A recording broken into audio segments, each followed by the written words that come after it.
महाराज जी, कष्टों के समय भी भगवान के प्रति प्रेम और कृपा कैसे महसूस करूं महाराज? अभ्यास करो भजन का। कष्ट क्या होते हैं शायद हमारे जीवन से बढ़कर के किसी को क्या पता होगा, क्योंकि बचपन से लेकर 11 वर्ष की अवस्था से लेकर भूख प्यास सर्दी गर्मी, और जब भूख प्यास सर्दी गर्मी मिटाने का समय है तो किडनी फेल कर दी। पूरा जीवन कष्टमयी यात्रा, कष्टमयी यात्रा।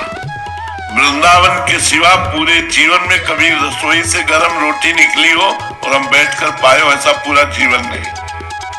और जब वृंदावन में पानी की व्यवस्था की तो किडनी फेल कर दी। अब तो क्या है किसी तरह, लेकिन आपको हम बताएं, हम इतने आनंदित रहते हैं कि ब्रह्मा जी को भी आनंद नहीं होगा। ये हम वृंदावन में बैठ के कह रहे हैं कि ब्रह्मा जी को भी आनंद नहीं होगा जो आनंद प्रेमानंद को है। कष्ट क्या है? कुछ नहीं है, मन का एक भ्रम है। अगर मन सच्चिदानंद भगवान में लगा है तो कष्ट कोई अपना अस्तित्व नहीं रखता, क्योंकि आगमा पाइनो अनित्यास, नाशवान है, आने जाने वाले हैं। और भगवान सच्चिदानंद रहे। सावई मनः कृष्ण पदारविंदयो। यदि मन भगवान के चरणों में लगा है, नाम जब चल रहा है, कष्ट क्या है? कुछ नहीं है। आप कह रहे हो कि कष्ट कुछ है नहीं, मैं तो बहुत पीड़ित हूं, जिसे लोग कह सकते हैं। हम आपको फिर प्रमाण देते हैं कि हमारी जैसी पीड़ा नहीं होगी। पूरे शरीर में हर समय पीड़ा ही पीड़ा, कोई अंग नहीं जो पीड़ा न करता हो, क्योंकि किडनी फेल है। जरा सा इंफेक्शन पूरे शरीर में हाहाकार मचा देता है। लेकिन कोई दिन अभी तक वर्षों से ऐसा नहीं हुआ कि कोई दिनचर्या टूटी हो, और क्या क्या नहीं हुआ होता है, तो जो पास रहते हो जानते हैं। लेकिन आपके सामने बिल्कुल शुद्ध स्वस्थ पवित्र। क्यों? क्योंकि भगवान का कृपा प्रसाद निरंतर प्राप्त होता रहता है, भगवान में चित्त जुड़ा रहता है, इसलिए हम हर समय आनंदित रहते हैं। कष्ट कष्ट ही नहीं है। भगवान का जहाँ स्मरण है वो कष्ट कष्ट ही नहीं है। कष्ट और विपत्ति तो तब है जब भगवान का स्मरण न हो। कहा हनुमंत विपत्ति प्रभु सोई, जब तो सुमिरन भजन न होई। भगवान का सुमिरन नहीं हो रहा, वही विपत्ति है। महाराज जी, क्या आपको शरीर में कष्ट है ये समझ आ रही है? क्योंकि हम पास रहते हैं, दर्द तो होता है, बट महाराज जी उस समय आप क्या विचार करते हैं, या इसका ध्यान ही नहीं करते हैं, क्या होता है महाराज जी? ऐसे कष्ट नजर आता है जैसे पड़ोसी के नजर आता हो। हमको कष्ट ऐसे नजर आता है जैसे पड़ोसी के नजर आता हो। तो हम सुरक्षित है, शरीर बीमार है। महाराज जी समझ नहीं आ रही महाराज जी। कैसे समझ?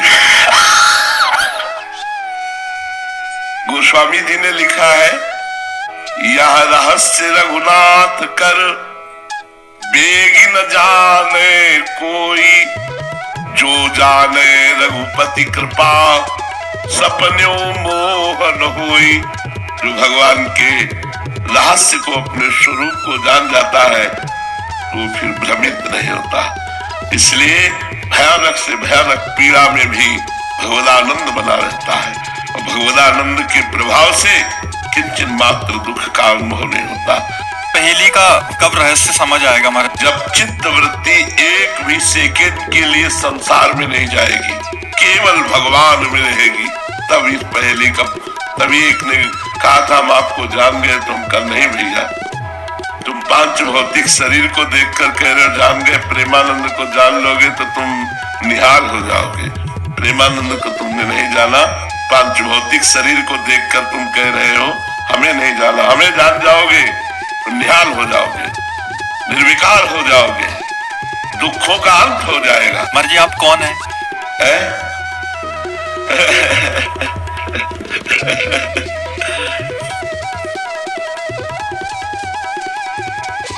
इस उत्तर का खोज करें तो मौन ही निकलता है, और कुछ निकलता ही नहीं है। मौन, इसका उत्तर जो है वो मौन ही निकलता है। हाँ, प्रकट में वचन के द्वारा हम ये कह सकते हैं हम राधा दासी हैं, हम प्रियजू की सहचरी हैं, लेकिन क्या हमारा स्वरूप है इस पांच भौतिक प्राकृतिक वाणी की सामर्थ्य नहीं जो हमारे स्वरूप का वर्णन कर सके। जी हम जैसों को अनुभव हो सकता है उसको? हो सकता है जब पूर्ण आज्ञा का पालन करते हुए आप अनुभव करना चाहें और हम कराना चाहें, आप अनुभव करना चाहें हम कराना चाहें तो हो सकता है। जो किशोरी महात्मानम किमी सुकुमारी कले, जो किशोरी जी का स्वरूप है ठीक प्रतिबिंब रूप सहचरी होती है। जो लाडली जी का स्वरूप है कि कोटि कोटि रसना जो रोम रोम प्रति होए, प्यारी जी के रूप को न प्रमाण कहा जाता है। ऐसे ही करोड़ों रसना हो तो प्यारी जी की सहचरी का स्वरूप वर्णन नहीं हो सकता। लक्ष्मी कोटि विलक्ष लक्षण लसन लीला किशोरी सतई राधाध्यम ब्रजमंडले मधुरम राधा विदानम। करोड़ करोड़ लक्ष्मी आश्चर्यचकित हो जाए ऐसी राधा सहचरी है। एक राधा सहचरी करोड़ करोड़ लक्ष्मी आश्चर्यचकित हो जाए। अब ये इसीलिए ये चर्चा कभी हम करते नहीं, क्योंकि ये एकांतिक और हृदय का विषय है। तो जब गुरु कृपा करते हैं, लाडली जो कृपा करती है, तब समझ में आता है कि मैं किसके पास हूँ। अभी जैसे आप हो तो माया का पर्दा लगा हुआ है हमारे आसपास। आपको एक पुरुष दिखाई देगा, आपको एक साधक दिखाई देगा, आपको एक संत दिखाई देगा, लेकिन हम जो है वो नहीं देख पाओगे। पर्दा लगा त्रिगुणात्मिका माया का, और वो पर्दा जो हटेगा तो उसी के सामने हटेगा जो उतनी योग्यता भजन के द्वारा प्राप्त की है। और वो हटाना चाहे पर वो बेपरद आना चाहे, तब वो दर्शन हो जाते हैं कि हमारे गुरुदेव क्या है। जैसे गुरु के लिए कहा गया साक्षात पर ब्रह्म परमात्मा, गुरु ब्रह्मा गुरु विष्णु गुरुदेव महेश्वरा, गुरु साक्षात पर ब्रह्म तस्मै श्री गुरुवे नमः। कहा आप गुरु को साक्षात पर ब्रह्म देख पा रहे हैं, गुरु को एक मनुष्य रूप देख पा रहे हैं। पर ब्रह्म तो फिर हमें साक्षात्कार किसका करना है?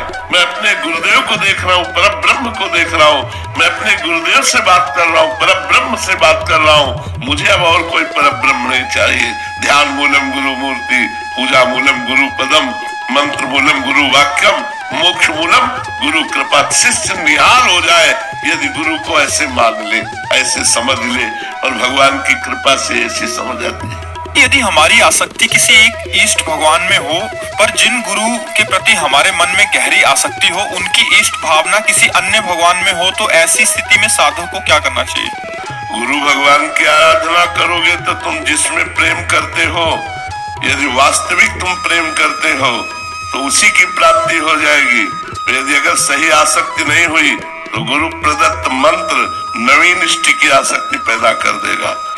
दोनों बातें हो जाएंगी। जैसे आप राम जी से प्यार करते हो, श्याम जी वाले गुरु जी हैं, तो आपको राम जी की ही प्राप्ति होगी उनकी आराधना करने पर। और यदि अभी राम जी से प्रीति नहीं, केवल कह रहे हो, तो फिर श्याम जी का मंत्र जाते ही श्याम जी में प्रीति होने लगेगी। संत और गुरु की आराधना कल्प तरु के समान है, जो चाहोगे वो प्राप्त हो जाएगा। ऐसा नहीं है कि रामोपासक संत का आश्रय लो तो श्यामोपासक भक्ति में बाधा पड़ जाएगी, या श्यामोपासक संत का आश्रय लो तो राम भक्ति की उपासना में बाधा पड़ जाएगी। ऐसा नहीं है। संत कल्प तरु है, जहाँ जो आराधना करता है सबका पोषण होगा। अब हम प्रियालाल के उपासक हैं और कौन नहीं आता यहाँ, तो हम सबको हृदय से कहते हैं, सबको हृदय से नमन करते हैं और सबके हृदय को संतुष्ट करने की चेष्टा करते हैं, तो सबको सुख मिलता है, सबको सुख मिलता है। कोई ऐसा यहाँ से नहीं कि मैं अमुक उपासक था और इनके पास आया तो असंतुष्ट हो गया। अगर वो काली का भी उपासक है तो मामा कह के ही भावुक होकर के निकलेगा। वो ऐसा नहीं होगा कि वो असंतुष्ट हो जाए कि मैं और उपासक हूँ और ये और उपासक है। संतों के यहाँ ऐसा नहीं होता। संत कल्प तरु होते हैं, जो भावना लेकर जाओगे उसी की पुष्टता हो जाएगी, वही आपकी भक्ति बढ़ जाएगी। ऐसा न सोचो कि गुरु और इष्ट की आराधना करते हैं तो हम जो इष्ट चाहते हैं उस इष्ट में बाधा पड़ जाएगी, ऐसा नहीं होता। मिली सैनी जी जयपुर से। राधे राधे महाराज जी। महाराज जी, परदोष दर्शन या परदोष चिंतन में क्या क्या शामिल है?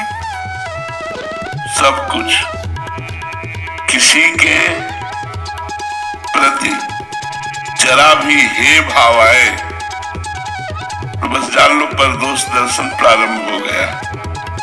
हे भाव ना कर, सब में भगवत भाव आवे।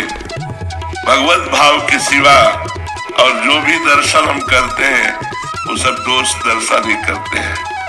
इसीलिए भगवान ने लिखा है अद्वेष्टा सर्वभूतानाम मैत्रः करुण एव च निर्ममो निरहंकारा सम दुखा सुखा क्षमी।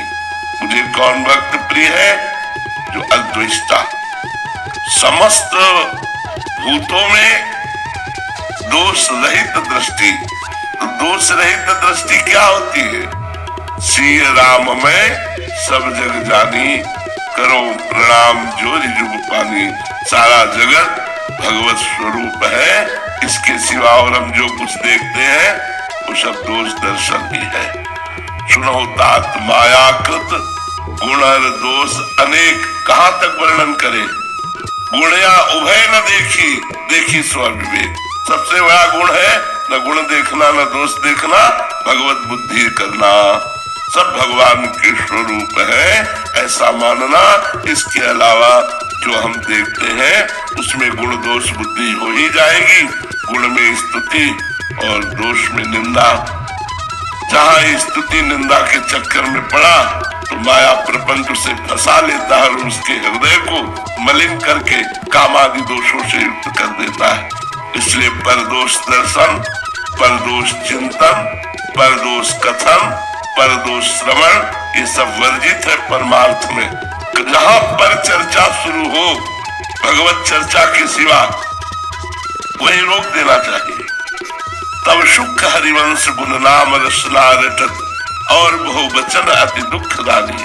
भगवान की चर्चा के सिवा जहाँ किसी व्यक्ति की चर्चा हुई तो या गुण दोषमयी चर्चा होगी, या राग होगा या द्वेष होगा। इसलिए गुण दोषमयी चर्चा का त्याग करके सबको भगवत स्वरूप मानना, यही मूल समझ लीजिए। अलग अलग कहाँ तक वर्णन करे? सुनो तात मायाकृत गुण और दोष अनेक, कहाँ तक वर्णन करे? इसलिए भगवत बुद्धि सब में रखना निर्दोष बुद्धि है। भगवत बुद्धि के अलावा और भी जो देखेंगे वो सब दोष में दिखाई देगा।